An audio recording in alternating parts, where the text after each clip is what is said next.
안녕하세요. 오늘 밤 여러분과 함께 국제 정치의 새로운 시각으로 여행을 떠나볼까 해요. 세뮤얼 허딩턴의 문명의 충돌은 1996년에 출간된 국제 정치학 분야의 가장 영향력 있는 저작 중 하나예요. 냉전 이후 세계 질서가 어떻게 재편성될 것인가에 대한 대담한 통찰을 담고 있답니다. 저자인 세뮤얼 허딩턴은 1927년 미국에서 태어나 2008년에 세상을 떠난 하버드 대학교의 정치학 석좌 교수예요. 국제관계학, 문명론, 국가 발전 연구 분야에서 세계적으로 가장 영향력 있는 지성인 중 한 명이었어요. 그는 1993년 포린 어페어스라는 권위 있는 학술지에 문명의 충돌이라는 논문을 발표했는데, 이 논문이 1940년대 조지 캐넌의 봉쇄 전략 논문 이후 가장 많은 논란을 일으켰어요.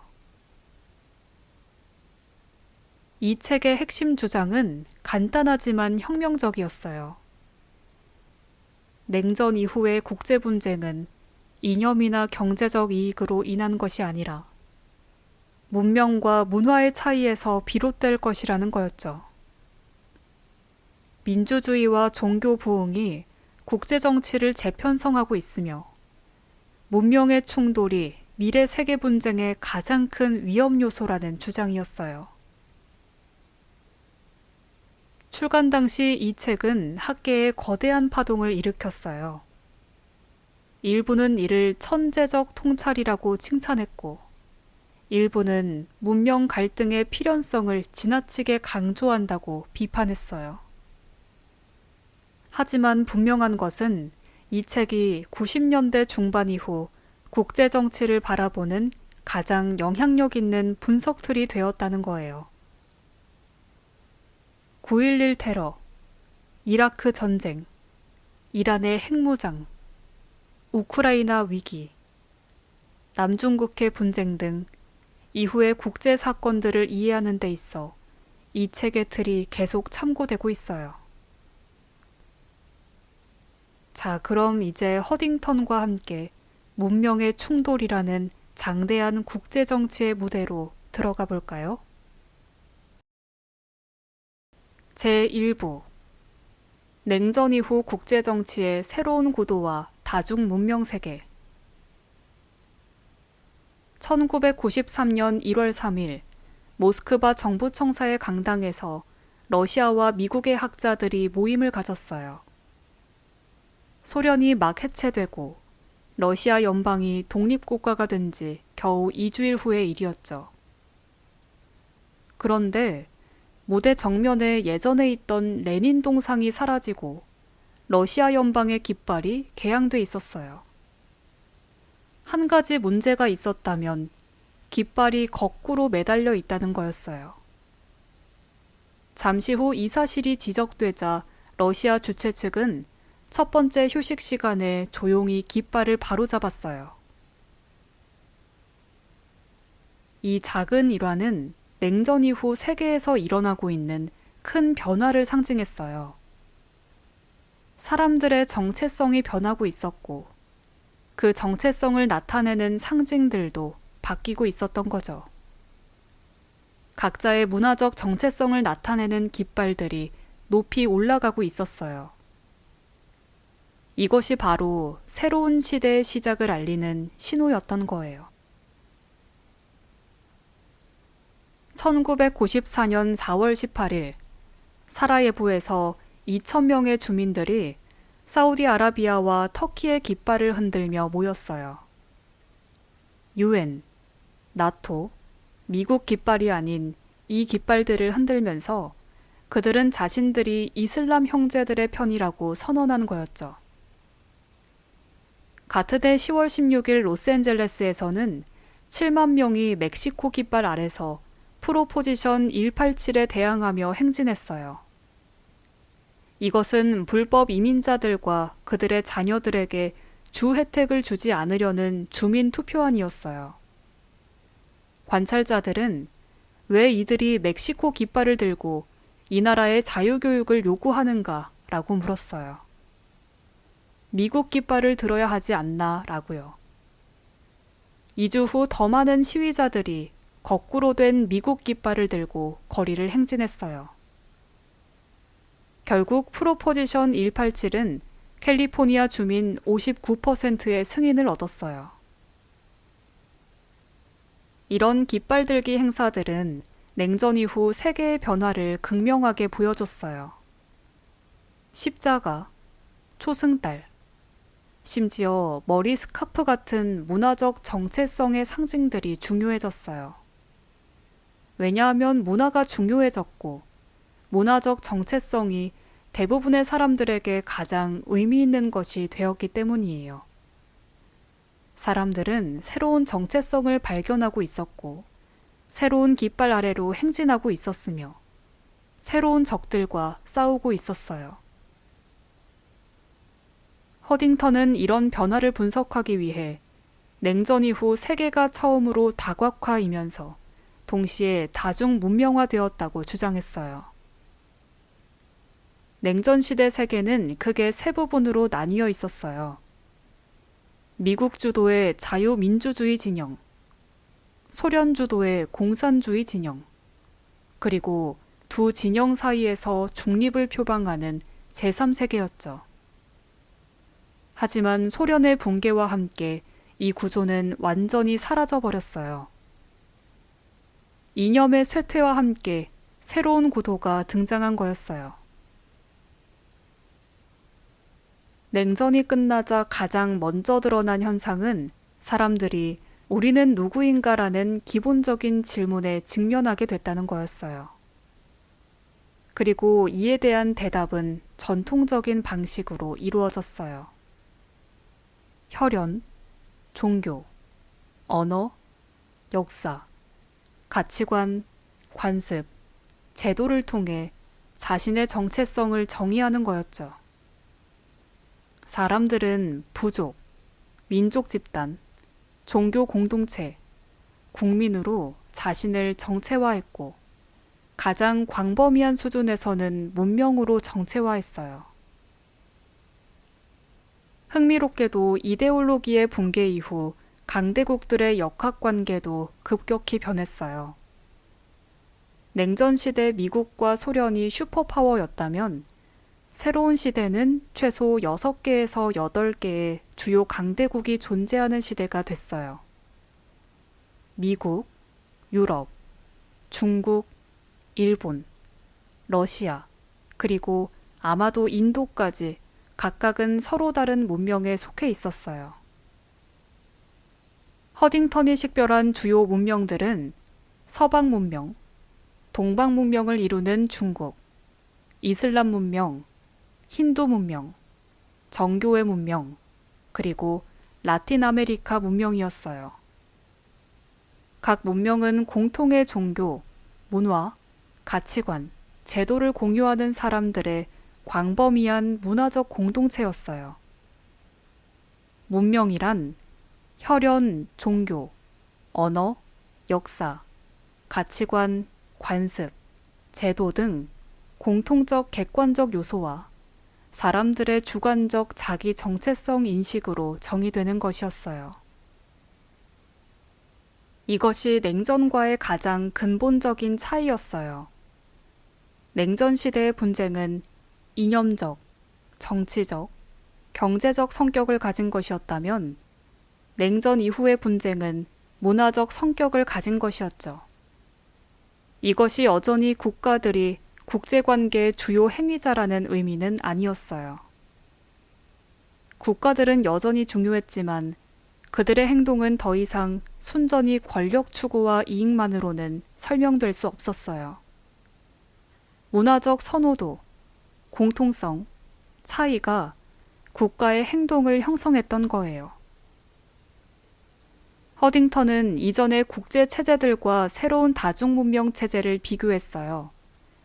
1500년부터 1900년까지 약 400년 동안 국제관계는 주로 서방 국가들 간의 상호작용으로 이루어졌어요. 영국, 프랑스, 스페인, 프로이센, 독일, 미국 등 서방 국가들이 다극적 국제 체제를 형성했고, 이들은 동시에 다른 문명들을 정복, 식민지화 또는 영향력 아래 두었어요. 냉전 시대에는 이것이 양극 체제로 바뀌었어요. 미국 주도의 자유 진영과 소련 주도의 공산 진영의 대립이 세계 정치를 지배했던 거죠. 그러나 이제 새로운 시대가 와서 다시 다극 체제로 돌아갔지만 이번에는 문명이 기본 단위가 됐던 거예요. 허딩턴이 가장 경고한 것은 문명들 사이의 단층선, 즉 문명의 경계선에서 일어나는 분쟁들이었어요. 보스니아, 코카서스, 중앙아시아, 카슈미르, 중동, 티베트 같은 곳들에서의 분쟁들이 모두 서로 다른 문명 간의 충돌이었거든요. 이런 단층선 분쟁들은 확대될 가능성이 높았어요. 왜냐하면 같은 문명에 속한 다른 국가들이 자신들의 친척 국가나 민족을 돕기 위해 개입하려 하기 때문이었어요. 예를 들어 보스니아 분쟁에서 사우디아라비아, 터키, 이란, 리비아 같은 이슬람 국가들이 보스니아 무슬림들을 지원했고 러시아가 세르비아를 지원했던 거죠. 이는 단순한 권력 정치도 아니고 경제 이익도 아니라 순전히 문화적 친족성 때문이었어요. 제2부 문명의 본질과 전 세계적 권력 이동. 문명이란 무엇일까요? 허딩턴의 정의를 살펴보면 문명은 문화적 실체예요.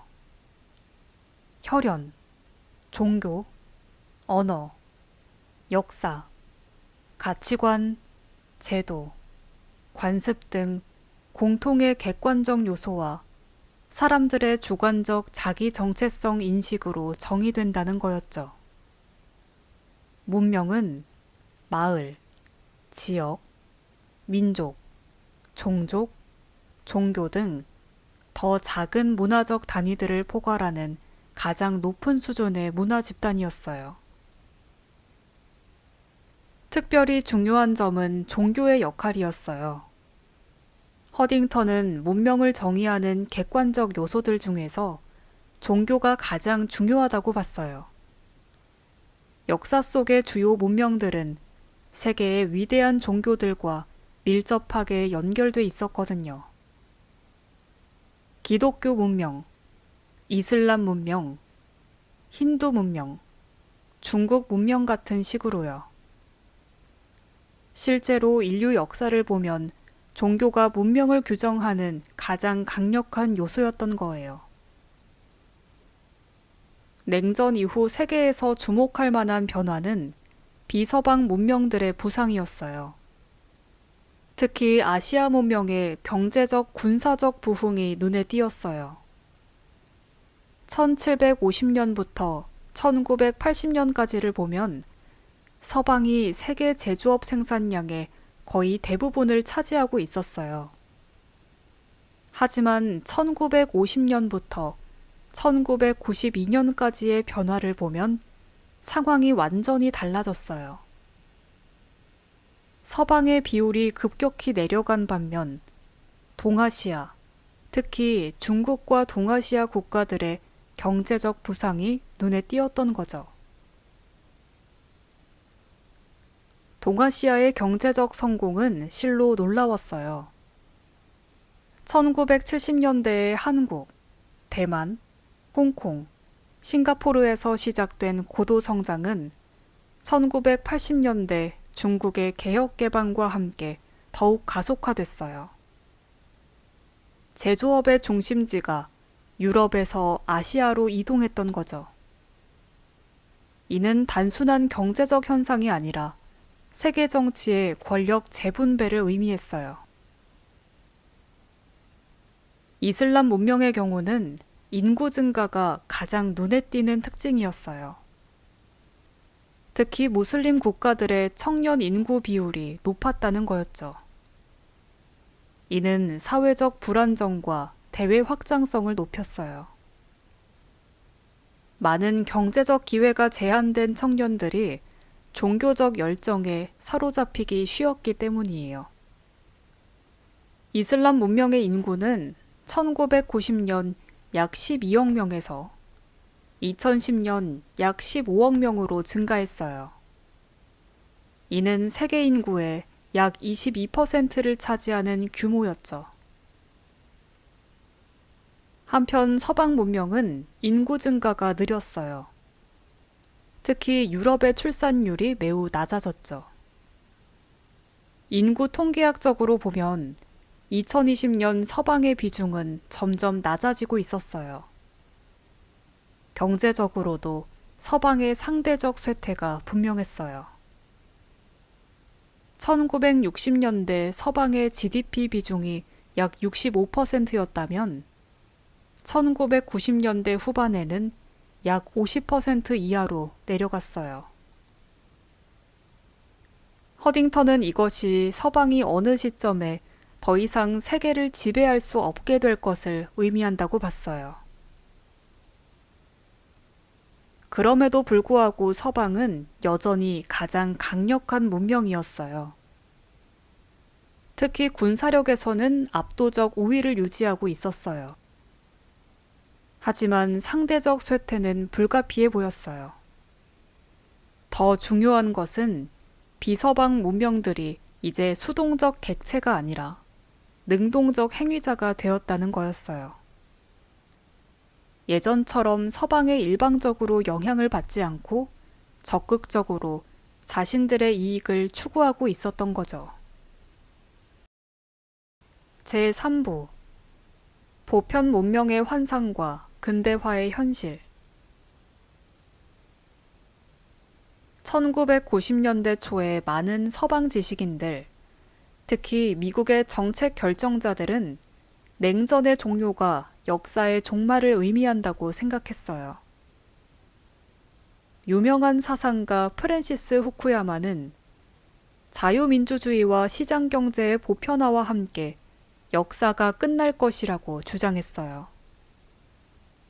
자유민주주의와 시장경제가 전 세계에 채택될 것이고 결국 하나의 보편적 세계 문명이 등장할 것이라고 예상했던 거죠.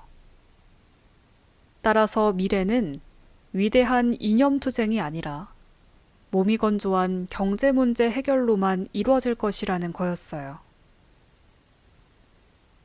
이런 낙관주의는 광범위하게 공유됐어요.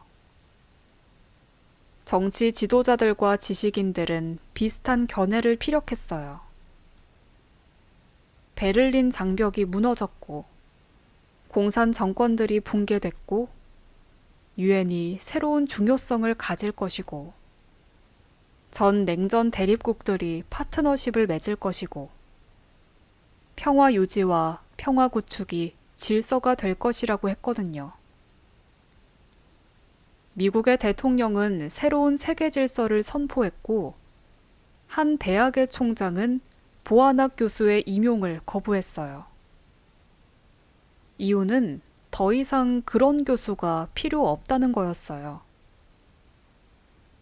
할렐루야, 우리는 더 이상 전쟁을 연구할 필요가 없어요. 왜냐하면 전쟁이 더 이상 없으니까요. 라고 한 것이죠.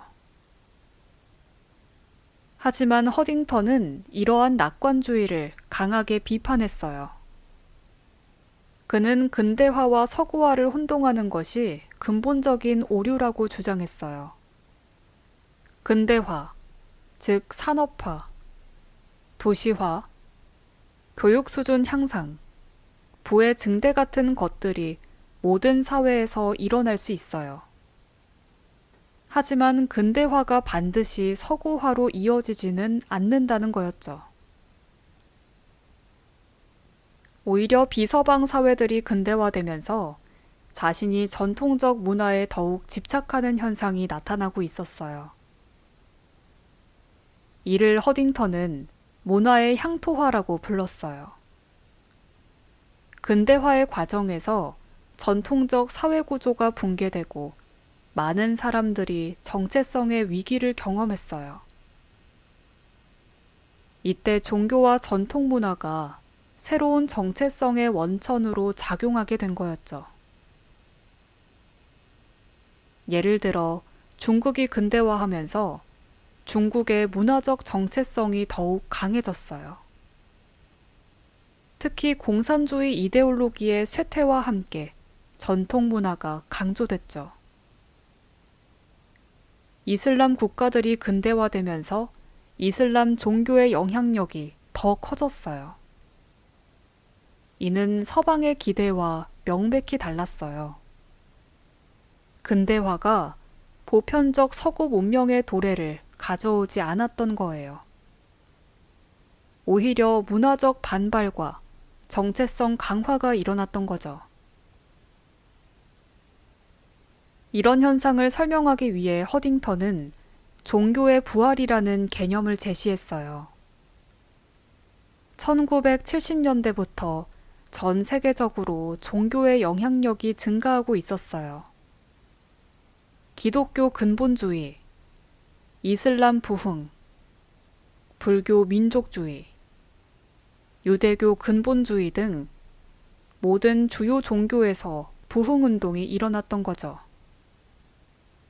이것은 종교가 죽어가고 있다는 예상이 틀렸음을 보여줬어요.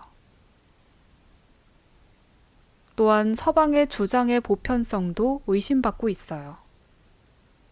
인권, 민주주의, 개인의 자유 같은 서방의 가치들이 정말 보편적인 것인가 하는 질문이 제기됐어요. 많은 비서방 사회들은 이런 가치들이 서구적이며 자신들의 문화와는 맞지 않는다고 봤어요. 대신 질서, 공동체, 조화 같은 가치들을 강조했죠. 특히 동아시아 국가들은 아시안 밸류라는 개념을 주장했어요. 이는 개인의 권리보다 집단의 조화를 강조하는 가치관이었어요. 흥미롭게도 국제 무역과 통신의 증가가 세계를 하나로 통합하지 못했어요. 오히려 더 많은 상호작용이 문명적 정체성을 더욱 강화했어요. 심리학의 차이성 이론에 따르면 사람들은 다른 사람들과의 상호작용에서 자신들을 차이나게 해주는 특성으로 정의된다는 거예요.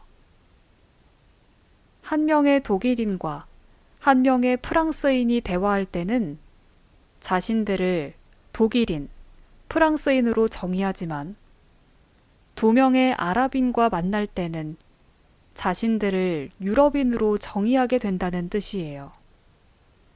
마찬가지로 국제적 상호작용의 증가가 반드시 세계 통합으로 이어지지 않고 오히려 문명적 정체성 강화로 이어질 수 있다는 거였죠.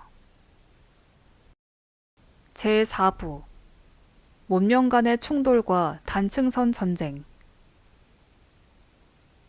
허딩턴이 가장 우려하는 것은 문명의 충돌이 야기할 수 있는 국제 분쟁이었어요. 특히 단층선 전쟁이라고 부른 문명의 경계 지역에서의 분쟁이었죠. 단층선 전쟁은 몇 가지 특징을 가지고 있었어요. 첫째, 이들은 주로 종교적 이유로 일어나는 분쟁이었어요. 보스니아에서의 세르비아계 정교의 그리스도인들과 보스니아계 무슬림들 간의 분쟁, 카슈미르에서의 이슬람교와 힌두교 간의 갈등, 중앙아시아에서의 이슬람과 정교회 사이의 긴장 등이 그 예예요. 이들은 단순한 영토 분쟁이 아니라 종교적 정체성을 놓고 벌이는 분쟁이었던 거죠. 둘째, 단층선 전쟁은 더 광범위한 분쟁으로 확대될 위험성이 있었어요. 왜냐하면 같은 문명에 속한 다른 국가들이 자신들의 친척 국가나 민족을 돕기 위해 개입하려고 하기 때문이에요. 예를 들어 보스니아 분쟁에서 사우디아라비아, 터키, 이란, 리비아 등 이슬람 국가들이 보스니아 무슬림들을 지원했고 러시아가 세르비아를 지원했던 것이 그 사례였어요. 또 다른 예로 아르메니아와 아제르베이잔 간의 갈등도 있었어요. 1993년 이들 간의 전쟁에서는 터키는 아제르바이잔을 지원했고 러시아는 아르메니아를 지원했으며 이란은 아제르바이잔 국경에 군대를 배치했어요. 이것은 단순한 지역 분쟁이 아니라 문명 간의 충돌로 보는 것이 더 정확했어요. 셋째, 이런 분쟁들은 종종 역사적 갈등, 인구 통계적 요인, 정치적 문제 등 깊은 뿌리를 가지고 있었어요. 따라서 쉽게 해결되지 않는 경향이 있었어요. 예를 들어 보스니아는 오랫동안 이슬람, 정교회, 가톨릭 세 종교의 중첩 지역이었어요. 이것이 수세기에 걸쳐 갈등을 일으켜온 거죠. 허딩턴이 특별히 주목한 지역들 중 하나는 이슬람과 비이슬람 문명의 경계선이었어요. 이슬람 문명과 기독교 문명, 정교회 문명, 힌두 문명 등의 충돌이 가장 빈번하게 일어나는 곳이라고 봤어요. 코소보, 보스니아, 카슈미르, 아프가니스탄, 팔레스타인 같은 지역들에서 말이에요. 그는 이를 이슬람의 피투성이 국경이라고 표현했어요. 특히 허딩턴은 중국의 부상과 미국과의 잠재적 충돌을 심각하게 우려했어요. 중국이 계속 경제적 군사적으로 강해지면서 동아시아의 지역 패권을 놓고 미국과 충돌할 가능성이 있었어요. 이는 단순한 강대국 간의 권력 경쟁이 아니라 서방 문명과 동방 문명 간의 충돌로 확대될 수 있었어요. 또한 러시아의 역할도 중요했어요. 러시아는 정교회 문명의 핵심 국가였고 남아시아에서는 인도가 힌두 문명의 중심이었어요. 이슬람 문명의 경우는 특별한 문제가 있었어요. 다른 문명들과는 달리 이슬람 문명은 인정된 핵심 국가를 가지지 못하고 있었어요. 사우디아라비아, 이집트, 이란 등 여러 국가들이 이슬람 세계에서 영향력을 행사했지만 모든 무슬림들을 대표할 수 있는 통일된 지도자나 국가는 없었던 거죠. 이는 이슬람 문명 내에서의 일관성 있는 대외 정책 수립을 어렵게 만들었어요.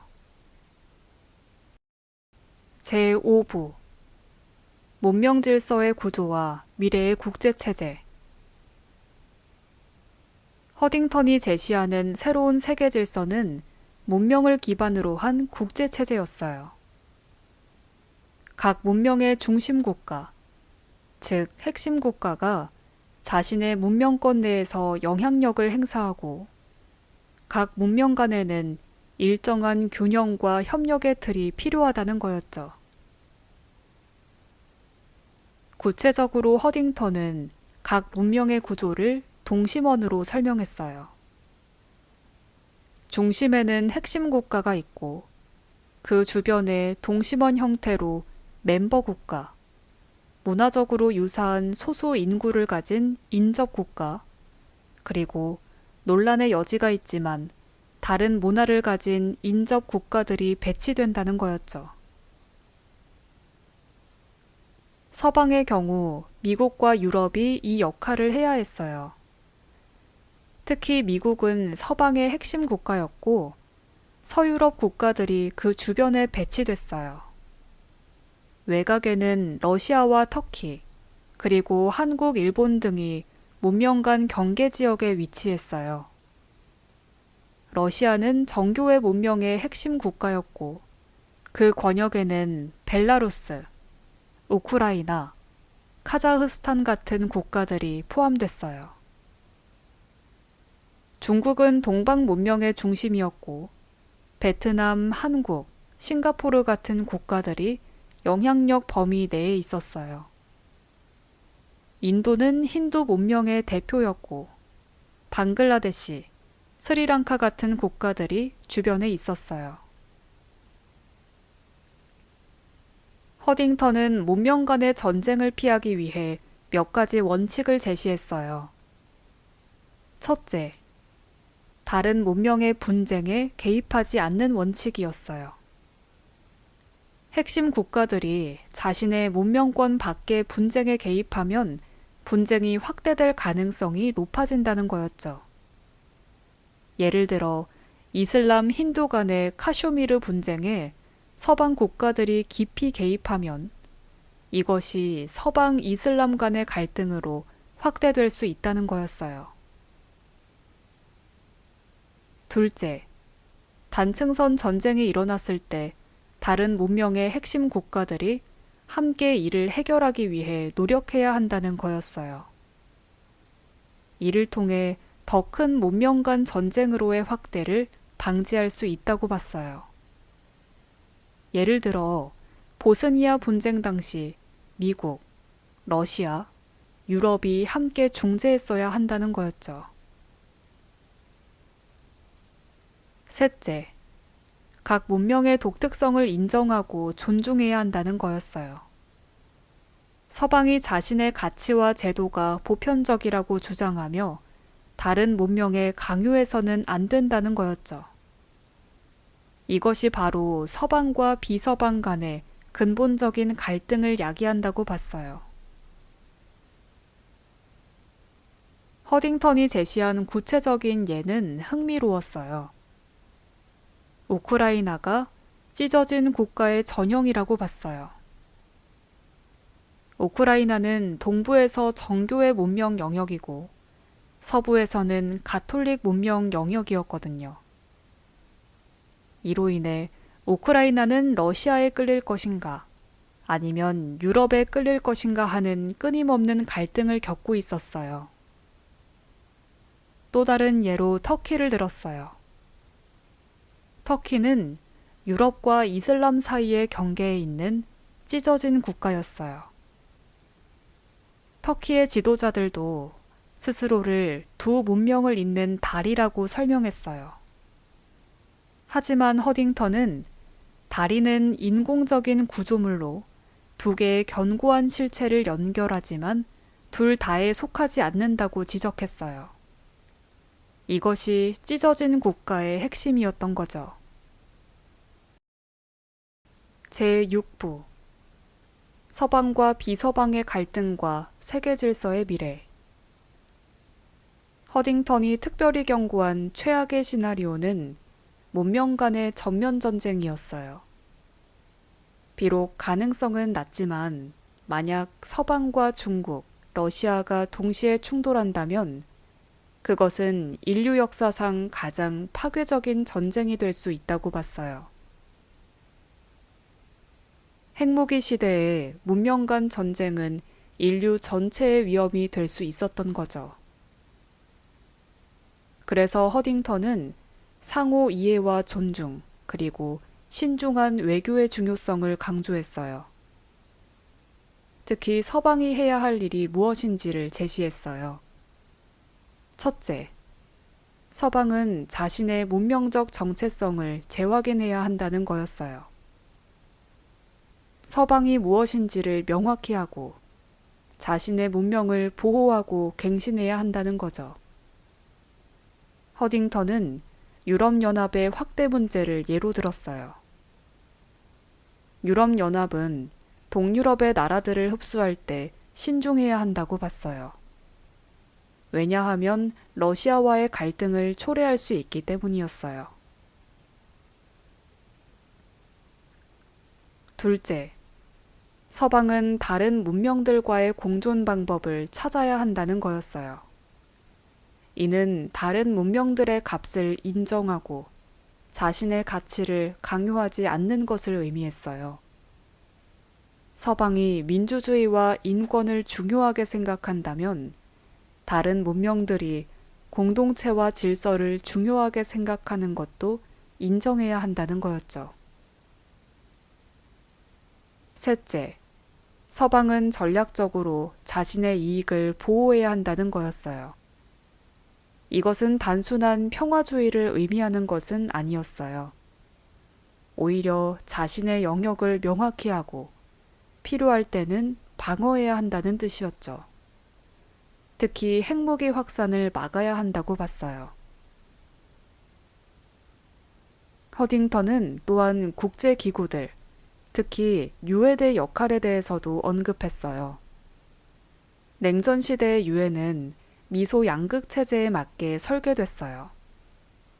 하지만 다중 문명 시대에 유엔이 여전히 효과적일 수 있을까? 하며 허딩턴은 회의적이었어요.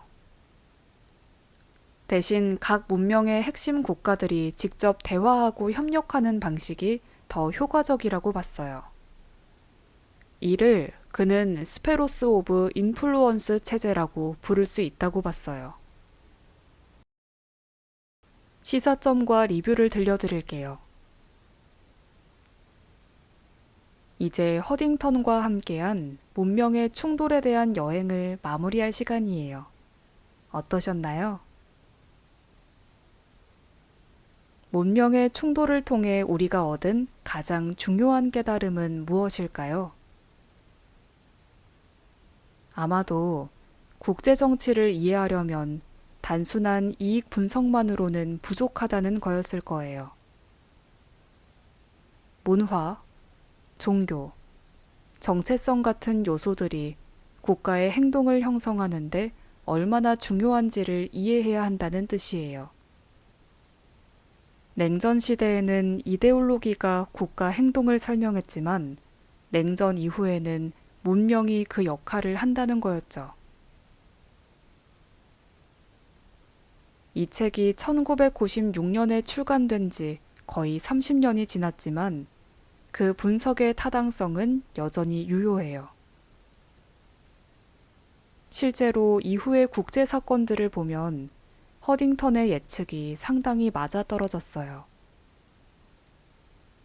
9.11 테러는 이슬람 극단주의의 서방에 대한 공격이었어요. 이라크 전쟁은 서방의 중동 개입이었고, 우크라이나 위기는 러시아의 정교의 정체성과 서방의 확장 사이의 충돌이었어요. 남중국해 분쟁은 중국과 미국 간의 문명적 충돌로 볼 수 있었어요. 심지어 최근의 이스라엘 팔레스타인 갈등도 서방 기독교 문명과 이스라엘 문명 간의 단층선 전쟁으로 해석할 수 있었어요. 개인적으로 가장 인상 깊었던 부분은 허딩턴의 현실주의적 통찰이었어요. 냉전 이후 국제 정치를 낙관적으로 보던 많은 사람들과는 달리 그는 새로운 형태의 갈등이 등장할 것을 예측했어요.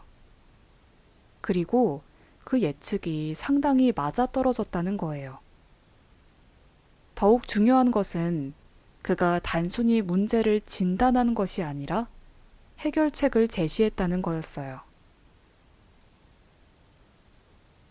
물론 이 책에 비판도 있었어요. 일부 학자들은 허딩턴이 문명 간의 갈등을 지나치게 강조하고 동일 문명 내 갈등이나 문명 간 협력 가능성을 과소평가했다고 지적했어요.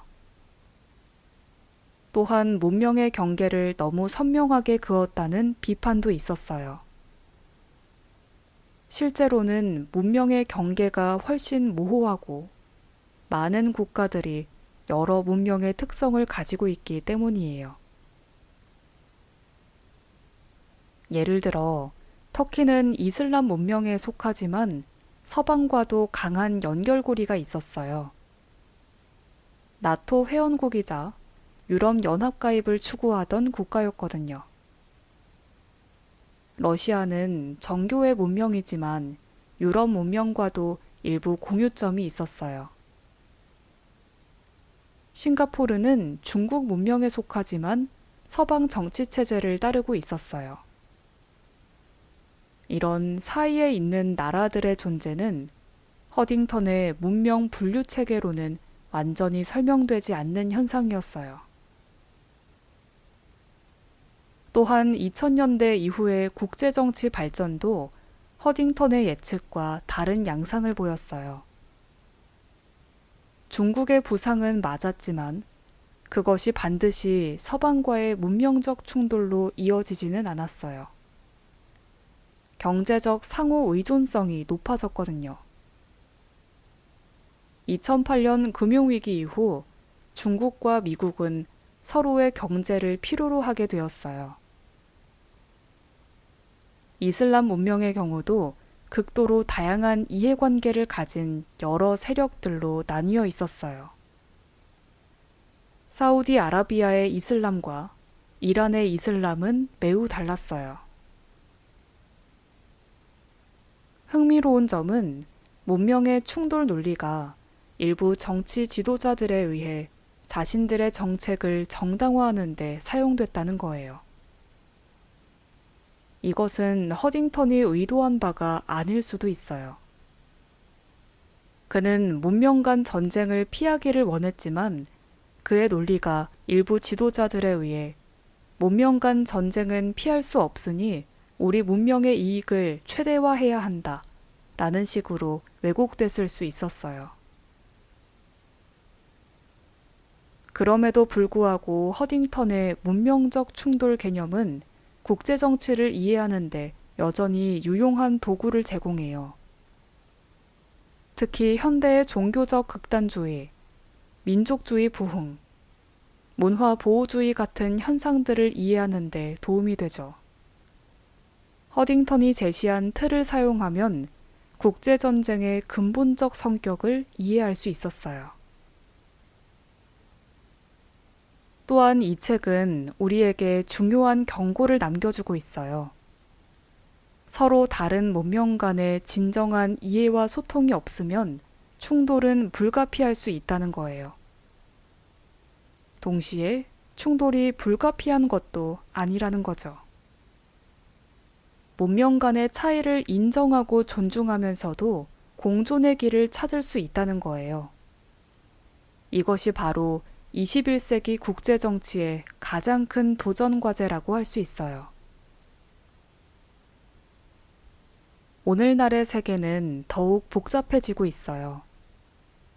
지역주의와 글로벌리즘이 충돌하고 있고, 문명적 정체성과 경제적 상호 의존성이 긴장 관계를 유지하고 있어요.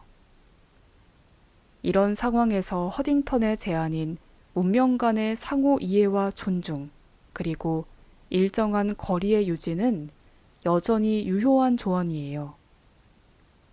하지만 동시에 우리는 문명의 경계를 너무 굳게 그을 위험성도 인식해야 해요.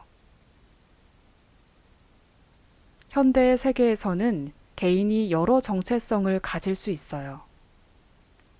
한 사람이 동시에 무슬림이면서도 서구의 교육을 받은 사람일 수 있어요. 한 국가가 경제적으로는 아시아에 의존하면서도 정치적으로는 서방과 연계될 수 있어요. 이런 중첩된 정체성과 다중 소속이 현대 국제정치의 특징이에요. 그래서 우리가 허딩턴으로부터 배워야 할 핵심은 다른 문명을 이해하라는 거예요. 이는 다른 문명을 받아들여야 한다는 뜻이 아니라 먼저 그들이 왜 그렇게 행동하는지를 이해하려고 노력하라는 거예요.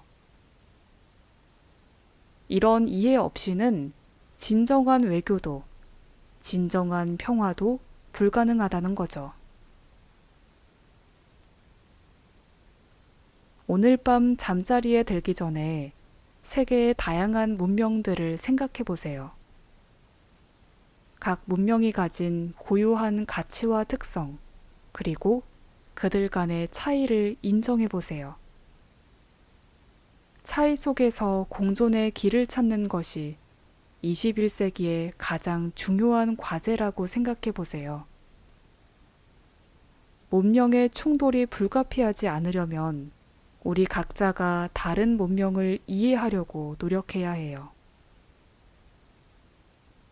상대를 악으로 보지 말고 단지 다른 관점을 가진 존재로 보는 거죠. 이것이 바로 허딩턴이 우리에게 남긴 최고의 교훈이 아닐까 해요. 좋은 꿈 꾸세요. 그리고 꿈속에서도 세계의 다양한 문명들이 평화롭게 공존하는 미래를 상상해 보시길 바라며 오늘 밤의 이야기를 마무리할게요.